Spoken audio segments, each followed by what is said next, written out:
اعوذ باللہ من الشیطان الرجیم بسم اللہ الرحمن الرحیم ربنا لا تزغ قلوبنا بعد اذ ہدیتنا وہب لنا من لدنک رحمہ انک انت الوہاب۔ محترم حضرات و خواتین، سورہ آل عمران کی آیت نمبر 8 آپ کے سامنے پڑھی گئی ہے۔ اس آیت میں اللہ رب العالمین نے اہل ایمان کو ایک بڑی جامع بہترین دعا سکھائی ہے، اور یہ دعا ہر مسلمان مرد و خاتون نوجوانوں کو پڑھنے کی ضرورت ہے۔ دعا کیا ہے؟ ربنا لا تزغ قلوبنا بعد اذ ہدیتنا، اے ہمارے رب تو ہمیں ہدایت دینے کے بعد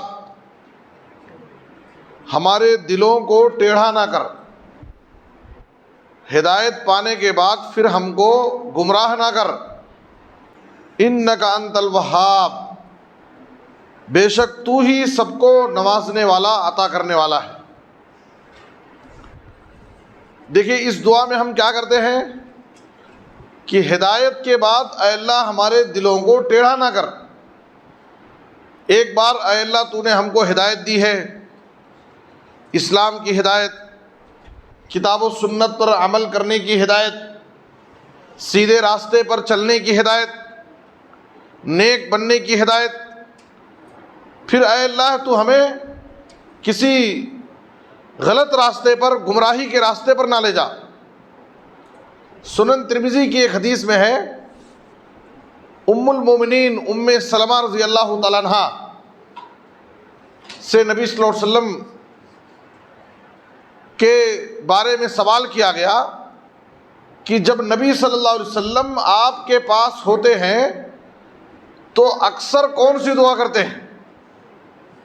ام سلمہ رضی اللہ تعالیٰ عنہ سے یہ سوال کیا گیا، تو ام سلمہ رضی اللہ تعالیٰ عنہ نے کہا کہ نبی صلی اللہ علیہ وسلم جب ہمارے پاس رہتے ہیں تو اکثر یہی دعا کرتے ہیں، یا مقلب القلوب ثبت قلبی علی دینک، یا مقلب القلوب ثبت قلبی علی دینک، اے دلوں کو الٹ پلٹ کرنے والے، دلوں کو پھیرنے والے، ہمارے دل کو تیرے دین پر جما دے، میرا دل کسی دوسرے باطل دین، باطل مذہب کی طرف نہ جانے پائے، مائل نہ ہو۔ نبی صلی اللہ علیہ وسلم سے سوال کیا گیا، بعض روایتوں میں ہے کہ عائشہ رضی اللہ تعالیٰ عنہ نے پوچھا، اے اللہ کے رسول آپ اتنا زیادہ یہ دعا کرتے ہیں کہ میرا دل تیرے دین پر، دین اسلام پر جما دے، کیا آپ کو بھی اس بات کا ڈر ہے کہ آپ کا دل کسی غلط مذہب کی طرف جا سکتا ہے، مائل ہو سکتا ہے؟ اور ام سلمہ رضی اللہ تعالیٰ عنہ نے کہا، اللہ کے رسول کیا بات ہے کہ آپ اتنا زیادہ کثرت سے اس دعا کا اہتمام کرتے ہیں؟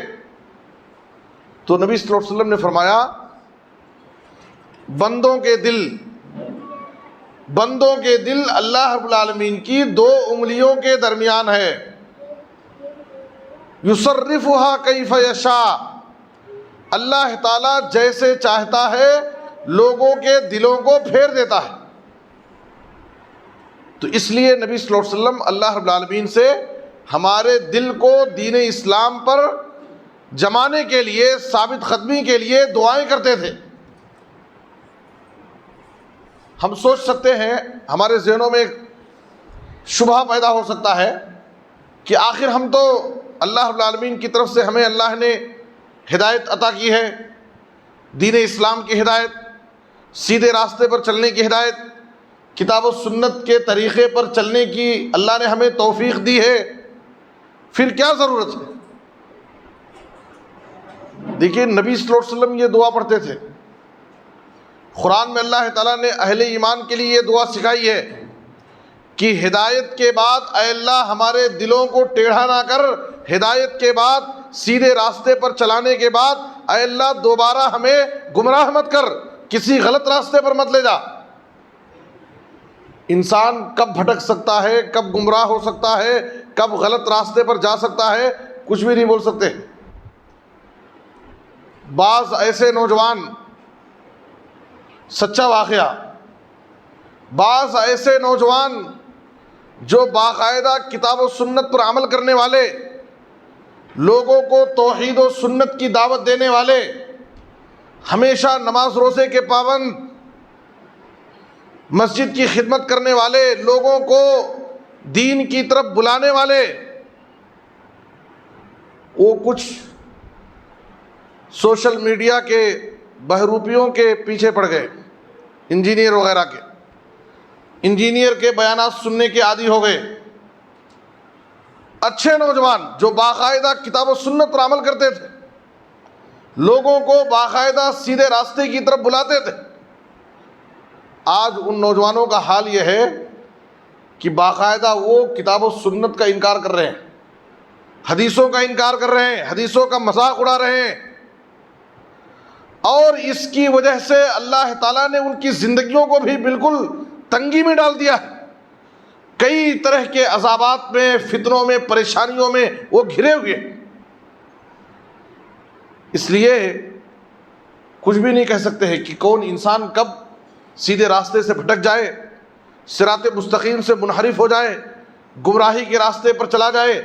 اس لیے قرآن مجید کی یہ دعا جو سورہ آل عمران کی آیت نمبر 8 میں ہے، اور ترمذی کی دعا جو نبی صلی اللہ علیہ وسلم اکثر دعا کرتے تھے، ہمیں ان دونوں دعاؤں کا ہدایت پر باقی رہنے کے لیے، سیدھے راستے پر چلنے کے لیے ہمیشہ اللہ رب العالمین سے دعا کرنا چاہیے اور توفیق مانگنا چاہیے کہ اے اللہ جیسے تو نے اپنے فضل سے، اپنی مہربانی سے ہمیں سیدھے راستے پر چلایا ہے، تو ہمیں کبھی گمراہی کے راستے پر نہ مت لے جا. ربنا لا تزغ قلوبنا بعد اذ ہدیتنا وہب لنا من لدنک رحمہ انک انت الوہاب. اس میں دو دعا ہے. ایک تو ہم اللہ سے یہ دعا مانگتے ہیں کہ اے اللہ تو ہدایت کے بعد ہمارے دلوں کو ٹیڑھا نہ کر، ہدایت کے بعد ہمیں دوبارہ گمراہی کے راستے پر مت لے جا. دوسری دعا ہم کرتے ہیں اور ہمیں اپنے پاس سے رحمت عطا فرما، اپنی رحمت سے ہمیں نواز دے، اس لیے کہ تو ہی سب کو نوازنے والا ہے. تو ہر انسان ہمیشہ اللہ رب العالمین کی رحمت کا محتاج ہے. تو ہم اللہ رب العالمین سے اس کی رحمت کا سوال کرتے ہیں اس دعا میں. اور دوسری بات یہ ہے، تیسری بات یہ ہے کہ اللہ رب العالمین سے مانگنے کا، دعا کرنے کا ایک طریقہ یہ ہے کہ اللہ رب العالمین کے جو اسماء الحسنی ہیں، اللہ رب العالمین کے بہترین نام ہیں، ان ناموں کے وسیلے سے اللہ سے دعائیں کی جائے. جیسے اس دعا میں کیا ہے، وَهَبْ لَنَا مِن لَّدُنْكَ رَحْمَةً إِنَّكَ أَنتَ الْوَهَّابُ. اے ہمارے رب تو ہمیں اپنے پاس سے اپنی رحمت عطا فرما، اس لیے کہ تو ہی سب کو عطا کرنے والا ہے، تو ہی سب کو نوازنے والا ہے. وہاب کے معنی کیا ہوتا ہے؟ بہت زیادہ عطا کرنے والا، بہت زیادہ لوگوں کو نوازنے والا، سب کو دینے والا. تو اللہ رب العالمین کے نام کے وسیلے سے اللہ سے دعا کر رہے ہیں. جیسے نبی صلی اللہ علیہ وسلم دعا مانگتے تھے، یا حی یا قیوم برحمتک استغیث. اے حی اور قیوم، ہم تجھ سے تیری رحمت کی امید لگاتے ہیں، مدد مانگتے ہیں، تجھ سے فریاد کرتے ہیں. تو اس طریقے سے اللہ کے ناموں کے وسیلے سے دعا کرنا. اے اللہ تو رزاق ہے، تو مجھے روزی عطا فرما. اے اللہ تو غفور الرحیم ہے، تو مجھے معاف کر دے. اے اللہ تو ارحم الراحمین ہے، میرے اوپر رحم فرما. اللہ کے ناموں کا وسیلہ دے کر کے ہم اللہ سے دعا کریں، جو اس آیت کے اندر اللہ رب العالمین نے ہمیں سکھائی ہے. اس کے بعد آگے اللہ تعالیٰ نے مومنوں کے چند صفات ذکر کیے ہیں. اللہ نے کہا الصابرین والصادقین والقانتین والمنفقین والمستغفرین بالاسحار۔ یہاں پر اللہ تعالیٰ نے مومنوں کے 5 صفات ذکر کیے ہیں۔ سب سے پہلی صفت صبر کرنے والے، دوسری صفت سچ بولنے والے۔ یہ مومن کی نشانیاں ہیں۔ مومن اس کی زندگی میں کیسی بھی تکلیف آ جائے، کیسی بھی پریشانی آ جائے، کتنا بھی بڑا حادثہ ہو جائے، لیکن وہ اللہ کے فیصلے سے راضی رہتا ہے اور صبر کر لیتا ہے۔ اور یہی چیز ایک کافر کی زندگی میں نہیں ہے۔ کافر کی زندگی میں اگر کوئی مصیبت اور حادثہ آ جائے تو پریشان ہو جاتا ہے، اور یہی وجہ ہے، یہ صبر بہت بڑی نعمت ہے۔ ہمیں جو مصیبتوں اور پریشانیوں میں اللہ رب العالمین کی طرف سے جو صبر کی توفیق ملتی ہے، یہ بہت بڑی نعمت۔ اکثر باقاعدہ جو خودکشی کے واقعات پیش آتے ہیں، کوئی پریشانی آئی خودکشی کر لیے، اکثر یہ واقعات غیر مسلموں میں پیش آتے ہیں، اس لیے کہ ان کے پاس صبر کی توفیق نہیں ہے، وہ صبر کی نعمت سے محروم ہیں، اور ان کے پاس کوئی حوصلہ نہیں، اللہ پر ایمان اور یقین نہیں کہ اللہ رب العالمین ہمیں یہ آزما رہا ہے، یہ مصیبت اور پریشانی آئی ہے، ہو سکتا ہے اس میں بھی اللہ رب العالمین کی طرف سے کوئی خیر ہو۔ ایک مسلمان، ایک مومن کی زندگی میں بڑی بڑی پریشانیاں آتی ہیں، پھر بھی وہ صبر کر لیتا ہے۔ یہ صبر صرف مومن کی صفت ہے۔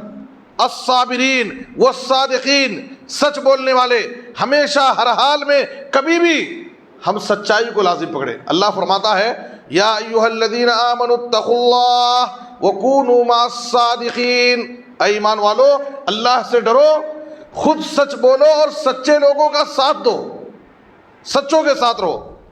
اس کے بعد اللہ نے کہا والقانتین، اور فرما برداری کرنے والے، جو اللہ کے فرما بردار بندے، والمنفقین، اور اللہ کی راہ میں خرچ کرنے والے، اور جو 5ویں صفت ہے والمستغفرین بالاسحار،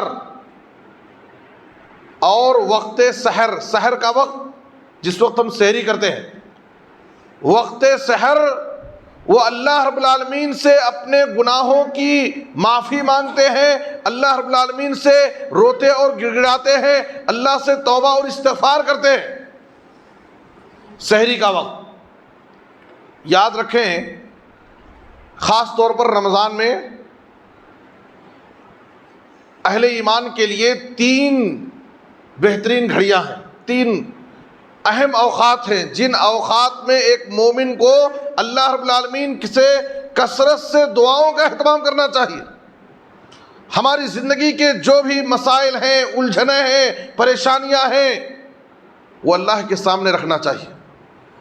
دنیا والوں کے سامنے اپنی پریشانیاں ذکر کرنا، ان کے سامنے شکوے اور شکایت کرنا، اس سے کوئی فائدہ نہیں ہے۔ 3 اوقات میں خاص طور پر ہم اپنے سارے مسائل، اپنی پریشانیاں اللہ رب العالمین کے دربار میں رکھیں۔ ان میں سے ایک وقت سحر کا وقت، سحری کا وقت، رات کا آخری حصہ، جس وقت ہم عام دنوں میں رمضان کے علاوہ دوسرے دنوں میں تہجد کی نماز کے لیے اٹھتے ہیں، فجر کی اذان سے پہلے کا وقت، یہ بڑا قیمتی وقت ہے۔ سورہ زاریات میں اللہ تعالیٰ نے متقی بندوں کی صفت بیان کرتے ہوئے فرمایا کانوا قلیلا من اللیل ما یہجعون وبالاسحار هم یستغفرون۔ یہ متقی بندے، اللہ کے مومن بندے رات میں بہت کم سوتے ہیں۔ کانوا قلیلا من اللیل ما یہجعون، رات میں یہ بہت کم سوتے ہیں، تو کیا کرتے ہیں؟ یعنی ان کی راتوں کا زیادہ حصہ اللہ کی عبادت میں گزرتا ہے، تہجد کی نماز پڑھتے ہیں، قیام اللیل کرتے ہیں، اللہ رب العالمین کی بارگاہ میں توبہ اور استغفار کرتے ہیں، تلاوت کرتے ہیں، اللہ کا ذکر کرتے ہیں۔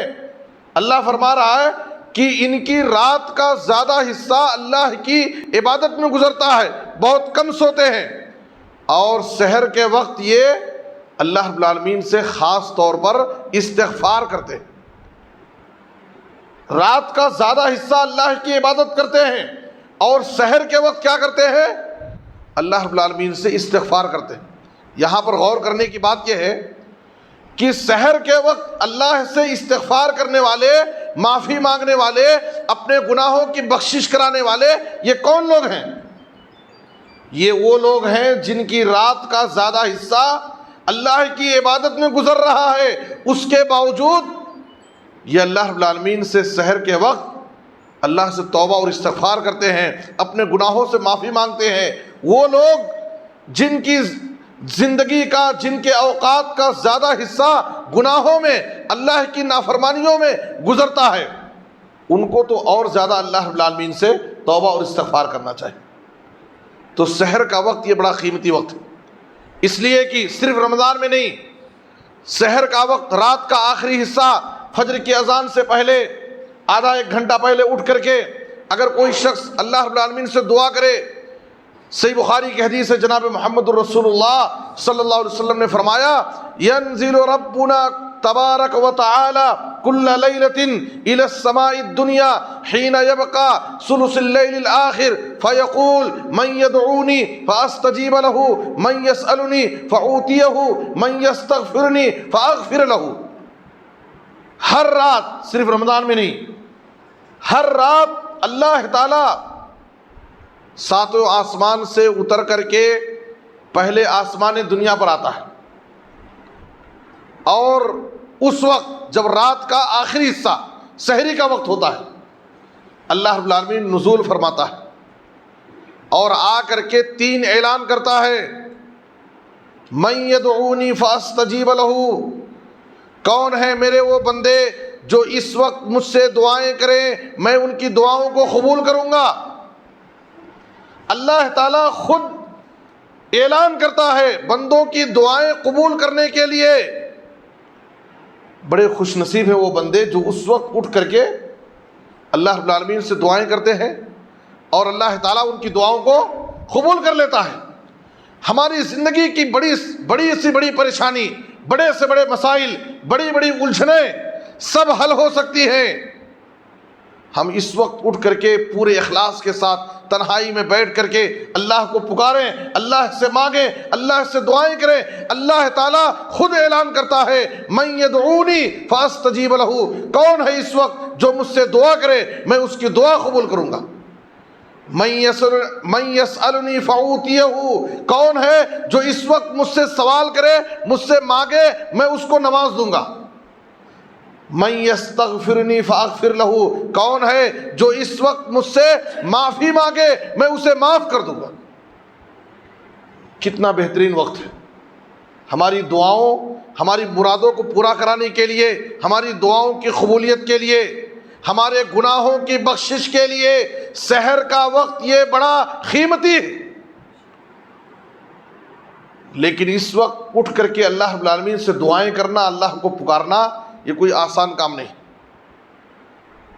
اگر ہم چاہتے ہیں کہ ہماری زندگی کے مسائل حل ہو جائیں، ہماری زندگی کی پریشانیاں دور ہو جائیں، ہماری زندگی کی الجھنیں ختم ہو جائیں، ہماری زندگی کے بڑے سے بڑے مسئلے، سالہ سال سے ہم پریشان ہیں، ہم سحر کے وقت اٹھیں، اللہ رب العالمین کی بارگاہ میں دعائیں کریں، اللہ سے مانگیں، اللہ کے سامنے گڑ گڑائیں، ضرور اللہ تعالیٰ ہماری دعاؤں کو قبول کرے گا۔ اللہ خود اعلان کرتا ہے، ہم تو مائل بکرم ہیں، کوئی سائل ہی نہیں۔ اللہ نوازنے کے لیے تیار ہے، اللہ دینے کے لیے تیار ہے، کوئی لینے والا نہیں۔ اسی لیے جناب محمد الرسول اللہ صلی اللہ علیہ وسلم جب مکہ سے مدینہ ہجرت کر کے گئے، عبداللہ بن سلام رضی اللہ عنہ کہتے ہیں کہ جب نبی صلی اللہ علیہ وسلم، لوگ اہل مدینہ نبی صلی اللہ علیہ وسلم کے استقبال میں آپ سے ملاقات کے لیے پورا مدینہ ٹوٹ پڑا۔ عبداللہ بن سلام کہتے ہیں کہ میں بھی نبی صلی اللہ علیہ وسلم کے دیدار کے لیے گیا، دور ہی سے میری نظر جب نبی صلی اللہ علیہ وسلم کے چہرے پر پڑی، چہرے پر، آپ کے چہرے پر میری نظر پڑتے ہی میرے دل نے یہ گواہی دی کہ یہ کسی جھوٹے کا چہرہ نہیں ہے، یہ واقعی ایک سچے نبی ہے۔ اور میں نے نبی صلی اللہ علیہ وسلم سے پہلی بات پہلی نصیحت جو میں نے سنی مکہ سے مدینہ آنے کے بعد، نبی صلی اللہ علیہ وسلم صحابہ کرام کو پہلی نصیحت جو کر رہے تھے، یا ایھا الناس افشوا السلام واطعموا الطعام وصلوا الارحام وصلوا باللیل والناس نیام تدخلوا الجنۃ بسلام۔ اے لوگو، سلام کو عام کرو، سلام کو پھیلاؤ، سلام یہ محبت کا پیغام ہے۔ واطعموا الطعام، اور لوگوں کو کھانا کھلاؤ۔ وصلوا الارحام، اور رشتوں کو جوڑو، رشتوں کو مضبوط کرو۔ وصلوا باللیل والناس نیام، اور جس وقت پوری دنیا سو رہی ہو ایسے وقت اٹھ کر کے تم اللہ کی بارگاہ میں تہجد کی نماز پڑھو، اللہ سے مانگو۔ تدخلوا الجنۃ بسلام، اگر یہ 4 کام کر لو گے تو بڑی سلامتی کے ساتھ تم جنت میں چلے جاؤ۔ 4 کام بتایا نبی صلی اللہ علیہ وسلم۔ تو سحر کا وقت یہ بڑا قیمتی وقت ہے، اور دوسرے فجر کی نماز کے بعد کا وقت، فجر کی نماز کے بعد کا وقت یہ بھی خیر و برکت کا وقت ہے۔ فجر کی نماز کے بعد کا وقت، صبح کا وقت، یہ خیر و برکت کا وقت ہے۔ نبی صلی اللہ علیہ وسلم نے باقاعدہ صبح کے وقت میں برکت کے لیے اللہ رب العالمین سے دعا مانگی ہے اس امت کے لیے۔ آپ صلی اللہ علیہ وسلم نے کہا، اللہم بارک لامتی فی بکورہا، اے اللہ میری امت کے لیے صبح کے وقت میں برکت دے دے۔ یہ نبی صلی اللہ علیہ وسلم کی دعا ہے اس امت کے لیے، صبح کے وقت میں برکت دے۔ اس حدیث کے راوی صخر الغامدی رضی اللہ تعالیٰ عنہ، جو ایک تاجر آدمی تھے، ایک تاجر صحابی، نبی صلی اللہ علیہ وسلم کی اس دعا کے بعد وہ کہتے ہیں کہ میں اپنا پورا کاروبار، اپنی تجارت سب صبح کے وقت میں شروع کرتا تھا، صبح ہی سے شروع کر دیتا تھا۔ کہتے ہیں فَأَسْرَى وَكَثُرَ مَالُهُ، صبح کے وقت میں تجارت اور کاروبار شروع کرنے کی وجہ سے اور نبی صلی اللہ علیہ وسلم کی اس دعا کی وجہ سے وہ بہت مختصر وقت میں، قلیل مدت میں ایک مالدار صحابی ہو گئے۔ اللہ رب العالمین نے ان کی تجارت میں، ان کے کاروبار میں، ان کے مال میں خوب برکت عطا کی۔ تو صبح کا وقت، آج رمضان کا شیڈول تو کچھ الگ ہے، چونکہ رات میں زیادہ دیر تک ہم عبادت کرتے ہیں، اس کے بعد پھر صبح سحر کے لیے اٹھتے ہیں، لیکن عام دنوں میں آج مسلمانوں کا حال کیا ہے؟ مسلم قوم رات میں زیادہ دیر تک سوتی ہے اور صبح زیادہ دیر تک، مسلم قوم رات میں زیادہ دیر جاگتی ہے اور صبح زیادہ دیر تک سو جاتے ہیں، جس کی وجہ سے ہم اللہ رب العالمین کی طرف سے خیر و برکت سے محروم ہو جاتے ہیں۔ ایک مرتبہ حضرت عبداللہ بن عباس رضی اللہ تعالیٰ عنہ نے اپنے ایک بیٹے کو صبح کے وقت گھر میں سوتے ہوئے دیکھا تو باقاعدہ اس کو تنبیہ کی اور کہا، قم اتنام فی الساعۃ التی تقسم فیہا الارزاق، تو میرے گھر میں ایسے وقت میں سو رہا ہے جس وقت اللہ رب العالمین کی طرف سے روزی تقسیم ہوتی ہے۔ باقاعدہ اپنے بیٹے کو سختی سے اٹھایا۔ تو صبح کا وقت بھی بڑا قیمتی وقت ہے اور خیر و برکت کا وقت ہے۔ اور رمضان کے مہینے میں افطار کا وقت، افطار سے پہلے باقاعدہ ہمیں اللہ رب العالمین سے دعاؤں کا اہتمام کرنا چاہیے، اور ہمارے گھر کی خواتین کو، ہماری ماؤں بہنوں کو بھی باقاعدہ کچن کی تمام تیاریوں سے اور اپنے تمام گھریلو کام کاج سے فارغ ہو کر کے وقت سے پہلے بچوں کے ساتھ دسترخوان پر بیٹھ کر کے اللہ رب العالمین سے دعاؤں کا اہتمام کرنا چاہیے، اس لیے کہ ایسے قیمتی مواقع، ایسے قیمتی گھڑیاں ہماری زندگی میں بارہا نصیب نہیں ہوتے ہیں۔ تو یہ 3 ایسے قیمتی اوقات ہیں جن اوقات میں اللہ رب العالمین دعاؤں کو قبول کرتا ہے، اور ایک مومن کے لیے یہ بہترین گھڑیاں ہیں۔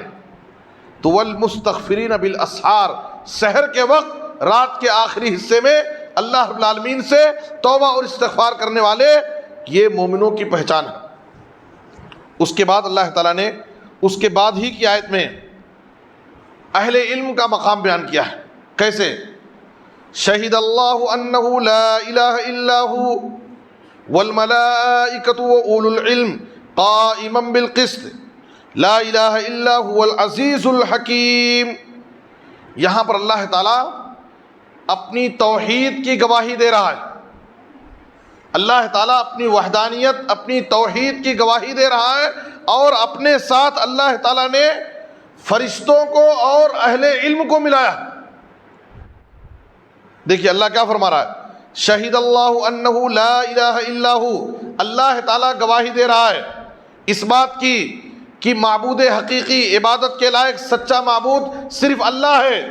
یہ بات کون کہہ رہا ہے؟ اللہ تعالیٰ۔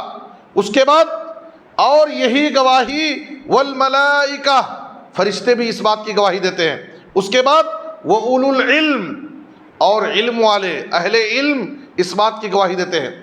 مفسرین لکھتے ہیں کہ اہل علم کے فضیلت کے لیے یہ آیت بڑی عظیم ہے، کہ اس آیت کے اندر اللہ تعالیٰ نے ایک عظیم چیز کے لیے، اپنی توحید کے لیے، اپنے ساتھ فرشتوں کے ساتھ اللہ تعالیٰ نے اہل علم کو رکھا ہے، اہل علم کو ذکر کیا ہے، کہ اللہ گواہی دیتا ہے اس کی وحدانیت کی، اس کے توحید کی، اور فرشتے گواہی دیتے ہیں اور اہل علم گواہی دیتے ہیں۔ تو اس سے علم والوں کی عظمت، علم والوں کا مقام معلوم ہوتا ہے۔ سورہ مجادلہ کی آیت نمبر 11 میں اللہ تعالیٰ نے فرمایا یرفع اللہ الذین آمنوا منکم والذین اوتوا العلم درجات، اللہ تعالیٰ تم میں سے ایمان والے اور علم والے، تم میں سے ایمان والے اور علم والوں کے درجات کو اللہ تعالیٰ بلند کرتا ہے، ان کے مقام کو اللہ تعالیٰ بلند کرتا ہے، جو ایمان والے ہیں اور جو علم والے ہیں۔ اور یہ مقام اللہ تعالیٰ دنیا میں بھی بلند کرتا ہے، اور آخرت میں بھی اللہ ان کے مقام کو بلند کرے گا۔ جو ایمان والے ہیں ایمان کی وجہ سے، اور جو علم والے ہیں ان کے علم کی وجہ سے، اللہ تعالیٰ دنیا اور آخرت دونوں جگہ ان کے مقام کو بلند کرے گا۔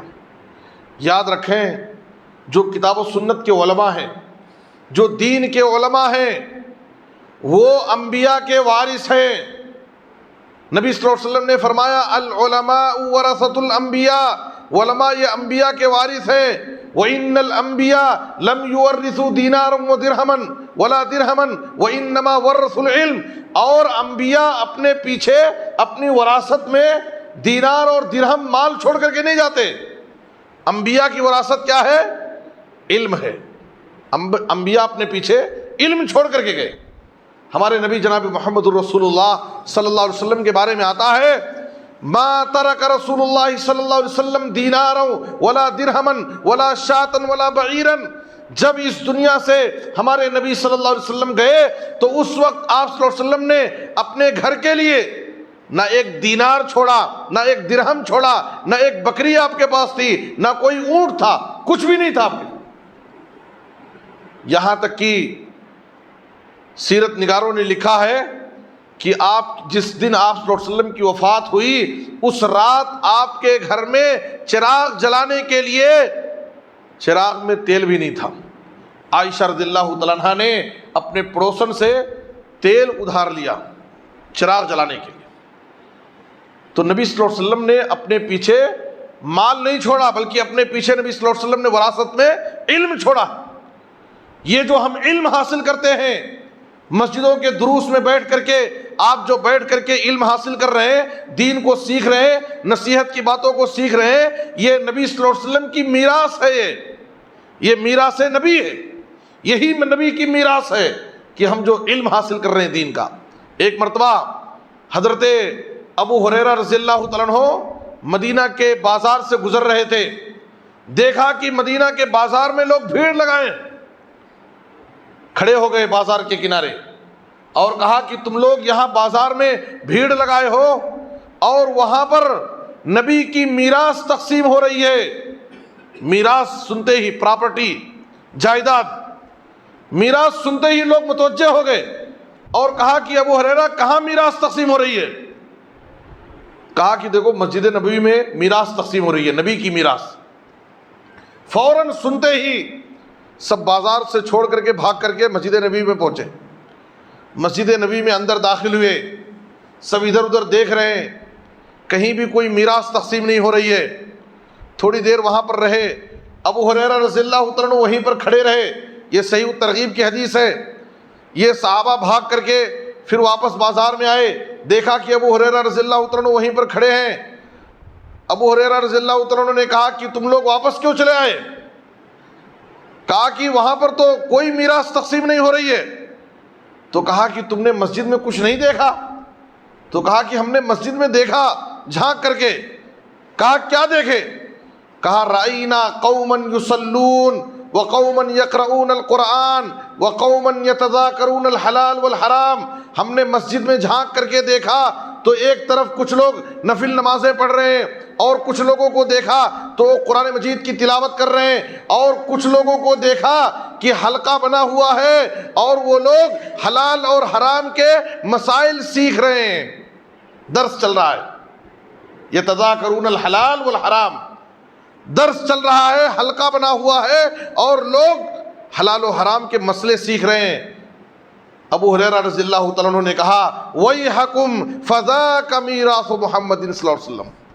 اے لوگو تم پر افسوس ہے، یہی تو نبی صلی اللہ علیہ وسلم کی میراث ہے.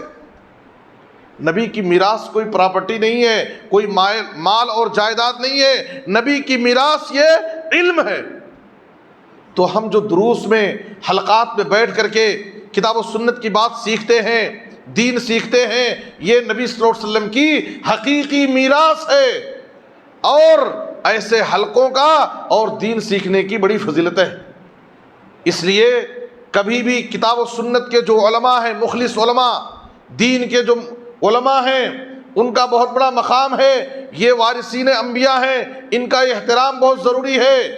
اور ان کی ناقدری کرنا اور پیٹھ پیچھے علماء کے بارے میں ان کی غیبت کرنا اور ان کے بارے میں اپنی زبانوں سے غلط الفاظ نکالنا، یاد رکھیے اس وقت دور حاضر کے فتنوں میں ایک بہت بڑا فتنہ یہ ہے کہ خاص طور پر نوجوانوں کو علماء سے، اہل علم سے متنفر کیا جا رہا ہے. بہت سارے نوجوان ایسے ہیں، یہاں پر تو ایسی چیز نظر نہیں آ رہی ہے، لیکن اکثر مقامات پر یہ فتنہ دیکھنے میں آ رہا ہے کہ باقاعدہ نوجوان اہل علم سے دور ہو رہے ہیں. علم کی مجلسوں میں وہ نہیں بیٹھتے ہیں. باقاعدہ وہ لوگ گوگل سے، واٹس ایپ سے، سوشل میڈیا سے، فیس بک سے علم حاصل کر رہے ہیں ڈائریکٹ. کوئی کسی کا فالوور بنا ہوا ہے، کوئی کسی کا فالوور بنا ہوا ہے، کوئی کسی کے بیانات سن کر کے علم سیکھ رہا ہے، اور علماء کی مجلسوں میں وہ حاضر نہیں ہوتے ہیں، علماء سے متنفر ہو رہے ہیں. یاد رکھیے دراصل یہ دشمنان اسلام کی سازشوں میں سے ایک سازش ہے، اور وقت کے فتنوں میں سے ایک بہت بڑا فتنہ ہے. جس جماعت کے، جس سماج کے نوجوانوں کا تعلق، جماعت کا تعلق، عوام کا تعلق ان کے علماء سے ٹوٹ جائے گا تو یاد رکھیں ان نوجوانوں کا تعلق دین سے ٹوٹ جائے گا. اس لیے کہ ہمیں دین سکھانے والے آخر کون ہیں؟ ہمیں دین کی تعلیم دینے والے، ہمیں حق اور باطل کے درمیان تمیز کرنے والے، ہمیں سیدھی راہ دکھانے والے، سیدھے راستے پر چلانے والے اور اچھی باتوں کی رہنمائی کرنے والے یہ کتاب و سنت کے علماء ہیں. جب ہم ان سے دور ہو جائیں گے، ان سے کٹ جائیں گے، تو اس کا مطلب یہ ہے کہ ہم دین سے کٹ جائیں گے. دھیرے دھیرے ہم کسی فتنے میں مبتلا ہو جائیں گے، کسی گمراہی کے شکار ہو جائیں گے، اور اللہ رب العالمین ہمیں حق سے محروم کر دے گا. یہ بہت بڑا نقصان ہے. اسی لیے عبداللہ بن مبارک رحمۃ اللہ علیہ نے کہا تھا، عبداللہ بن مبارک رحمۃ اللہ علیہ نے کہا تھا من استخف بالعلماء ذهبت آخرته. یاد رکھو جس نے علماء کی تحقیر کی، علماء کو برا بھلا کہا، تو سمجھو کہ اس کی دین، اس کی آخرت سب برباد ہو گئی. علماء کی تحقیر کرنے والے. اور امام احمد بن حنبل رحمۃ اللہ علیہ، امام احمد بن حنبل رحمۃ اللہ علیہ نے کہا لحوم العلماء مسمومۃ من شمها مریضا ومن اکلها ماتا. یاد رکھو علماء کی غیبت مت کرو، پیٹھ پیچھے علماء پر تبصرے مت کرو، علماء کے تعلق سے اپنی زبانوں کا غلط استعمال مت کرو. کہا کہ علماء کا گوشت، کسی کی غیبت کرنا یہ کیا ہے؟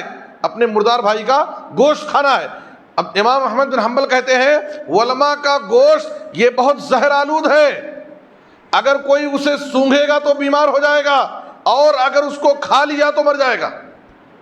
اسی لیے سلف صالحین کہتے ہیں کہ ہم نے دیکھا ایسے لوگوں کو جو پیٹھ پیچھے علماء کی برائیاں بیان کرتے تھے، ان کی غیبتیں کرتے تھے، اور ان کے بارے میں اپنے زبان سے غلط الفاظ استعمال کرتے تھے، اللہ رب العالمین نے موت سے پہلے ان کو کسی بیماری میں مبتلا کر دیا، اور خاص طور پر دل کی بیماریوں میں اللہ نے ان کو مبتلا کر کے ان کو دنیا سے موت دیا۔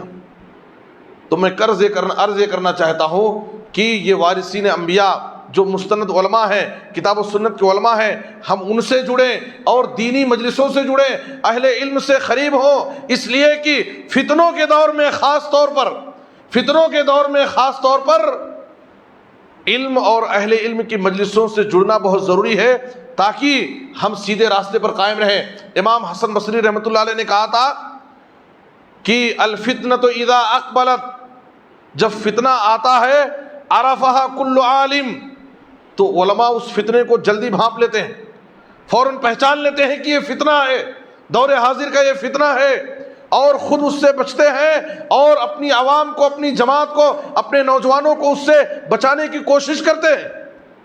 وَإِذَا أَدْبَرَتْ عَرَفَهَا كُلُّ عَالِمُ جَاہِلٍ عَرَفَهَا كُلُّ جَاہِلٍ، کہا کہ جب فتنہ چلا جاتا ہے، سب کو شکار کر کے، فتنے میں مبتلا کر کے، تو سارے لوگ جان جاتے ہیں کہ یہ تو فتنہ تھا، بعد میں ان کو پتہ چلتا ہے۔ اس لیے اہل علم کی مجلسوں سے باقاعدہ قریب ہونا، ان کی مجلسوں میں بیٹھنا اور ان کے علم سے استفادہ کرنا اور ان سے جڑ کر کے رہنا، یہ فتنوں سے حفاظت کا ایک اہم ذریعہ ہے۔ اللہ سے دعا ہے کہ اللہ تعالیٰ ہمیں کتاب و سنت کی باتوں کو سمجھنے اور ان پر عمل کرنے کی توفیق عطا فرمائے، اور جو بھی بیمار ہیں، مسائل میں گھرے ہوئے ہیں، پریشان ہے، اے اللہ سب کے مسائل کو آسان فرما، اے اللہ کتاب و سنت پر عمل کرنے کی توفیق دے، آمین۔ وصلی اللہ علی نبینا محمد وآلہ وصحبہ اجمعین۔